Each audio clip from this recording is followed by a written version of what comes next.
Alert top cop says Antifa should be categorized as a domestic terrorist group after they do this. Yesterday we touched on the mob of Antifa thugs that showed up at the home of Fox News host Tucker Carlson's home and terrorized his wife, who was home alone, in order to show the vastly different coverage by the liberal media regarding an actual threat to a television pundit in comparison to the overabundance of coverage the MSM provided to CNN's Jim Acosta after his White House press pass was revoked when he refused to give up the microphone, and was generally obnoxious during a presidential press conference. More information has come to light regarding the Antifa mob action against Carlson, including the fact that the group, Smash Racism DC, had spray-painted anarchist symbols on his driveway, posted his home address online, vandalized the vehicles in their driveway with signs, and broke his front door, while his wife was hiding in the pantry and calling the police. Over at the Daily Caller, which Carlson originally founded, he explains how he became aware of what was happening at his home and to his wife. "I got a bunch of texts from people, my neighbor saying something terrible is going on at your house.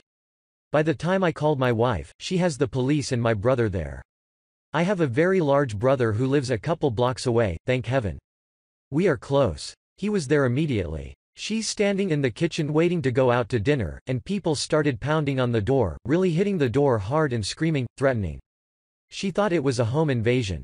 Carlson continued with his take on the grotesque actions of the mob of Antifa thugs, stating one thing they did, "I think the worst thing that they did, was they put my home address on the internet and they put a poster right in front of my house with my home address on it and they filmed it. They taped it and they put the tape on the internet. You know, I can't have my kids stay home alone now. I'm a normal person, I live in a normal neighborhood."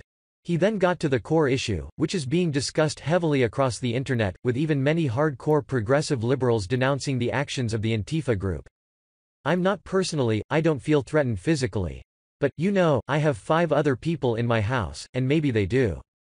That's the point. If I'm walking down the street and someone comes up and says, 'I violently disagree with you,'" Carlson concluded. "Okay, let me hear about it. But to do this is a form of intimidation. Why are we describing it as a protest? It's a protest in the sense that when the mafia tells a store owner, 'I would hate to have this place destroyed,' that's not a protest, it's a threat. That's what this is." He is right, and the police report obtained by the Daily Caller shows the D.C. police are investigating the incident as an anti-political hate crime. A police report indicated that the incident was a suspected hate crime and that the case was still open. One box labeled hate bias motivation was filled in anti-political. The liberal media outlets that did report on this generally referred to the Antifa mob as protesters, which is a dishonest description in my mind, because they weren't just protesting, they were using intimidation and violence in pursuit of political aims, which is the textbook definition of terrorism, not protest. Protesting and the right to peaceably assemble is a right guaranteed under the U.S. Constitution, but violence and intimidation, especially against civilians, is illegal. That is not just my opinion, as former New York City Police Commissioner Bernard Kerik told Breitbart News in the most minimal definition of terrorism, it's the unlawful use of violence and intimidation especially against civilians in pursuit of political aims. Antifa is a domestic terror group. I strongly believe that the FBI and the Department of Justice should classify them as such. Kerik recalled, back in the 60s, 70s, and 80s, we had to deal with the Weather Underground, the Black Panther Party, the Black Liberation Army, the Sam Melville Jonathan Jackson Unit. There were a number of these anti-American leftist communist socialist groups that were doing exactly what Antifa is doing today, and those groups were doing more, which is what I'm afraid of. I'm afraid this will escalate to much more severe violence. Back then, there were bombings and assassinations of police officers. It really got out of hand until the FBI classified these groups as domestic terror groups and started to go after them as such. Kerik stated, I think the cities they operate in have to create local ordinances and laws that prevent them from being and remaining anonymous. They have a lot of courage when they have these masks on and nobody can see who they are or identify them. They wouldn't be standing out there if they didn't have the ability to remain anonymous. Kerik remarked, I think the FBI and the Department of Justice should lock them up. Lock them up for violating people's civil rights. They are trying to intimidate, harass, and threaten Tucker Carlson in an attempt to prevent him from doing his job as a member of the press. Carrick also calls for a full investigation into who is funding these types of Antifa terror groups, stating if the FBI and Justice Department got into Antifa's background, started locking them up and interviewing them, somebody's going to flip, and somebody's going to tell you where they come from, where the money's coming from, who's funding the operation, who's telling them to go out and do these acts of violence, threats, and intimidation. If you look at the intelligence monitors and the people that capture the images of these people, many of them are the same people, which tells me that they're being bussed and transferred. They're being paid. Somebody's paying for this. Read and listen to. As the news spread across social media about how Smash Racism DC Antifa group terrorized Carlson's wife, amazingly users from all political persuasions denounced the group for their abhorrent actions, with the far-left liberal actress Alyssa Milano known for her constant calls for gun control and dressing up as a handmaiden to protest the Kavanaugh confirmation hearings, saying "I don't care what your political ideology is, this is not okay. Not okay." Other liberals also offered condemnation over the Antifa terror tactics, along with conservatives, finally having something that pretty much everyone can agree with. Families should be left alone. A person's home, where their spouse and children live, should never be subject to threats and intimidation.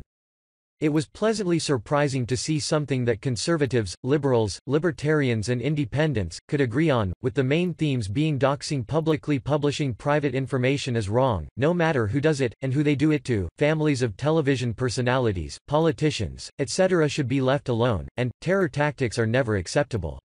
Of course there were some liberals that are so full of hate for anything conservatives they cheered the actions of Antifa, one of which being the original founder of the Smash Racism DC Antifa group, Mike Isaacson, who claims he is no longer with the group, but supports their actions. This was a man whom Tucker Carlson had previously interviewed and it appears he is still holding a grudge. Here is that interview from September 14, 2017. A quick note about Isaacson, who is a professor. He has a history of making statements on Twitter, such as reminder that if Trump does end up winning this stupid thing to assassinate Mike Pence first. He also once instructed his Twitter followers to kill your local politicians. More about Isaacson over at PJ Media. Now, from people like that we expect a lack of empathy and a refusal to denounce terrorist tactics that they themselves promote, but what caused a real stir on social media was when Vox Media co-founder, Matthew Iglesias, decided to weigh in, mostly on the side of Antifa. Since Iglesias apparently had no issue with the Antifa mobs terrorizing Carlson's family, nor publishing his home address online, many Twitter users, from the entire span of the political spectrum, moderate, conservative, liberal and independent, pounced on him and his statements, in what his supporters called dogpiling. Then someone doxed him, which, for the record is a horrible thing to do, whether it is Carlson, or Iglesias, and did Iglesias attempt to clarify his remarks? No. He deleted his entire Twitter history, over 3,700 tweets, instead.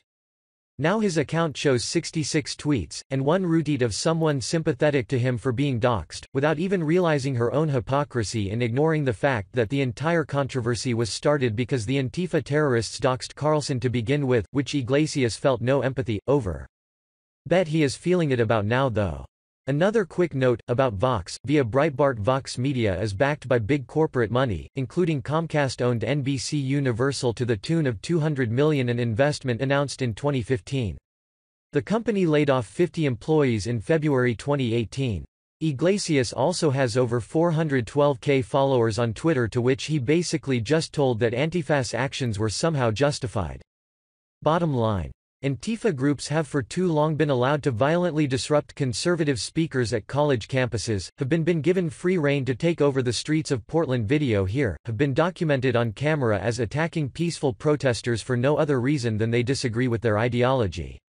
The majority of the time Antifa shows up anywhere, there is violence, vandalism, and terror tactics used by the groups that call themselves anti-fascists, while using fascists' tactics to silence others. They also tend to commit their crimes in liberal cities, where the law enforcement often stands back until the events end up as full-blown riots.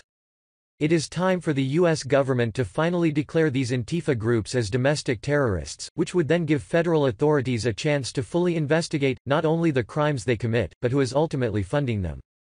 A special thanks to our friends at All News Pipeline for allowing us to republish this. God bless.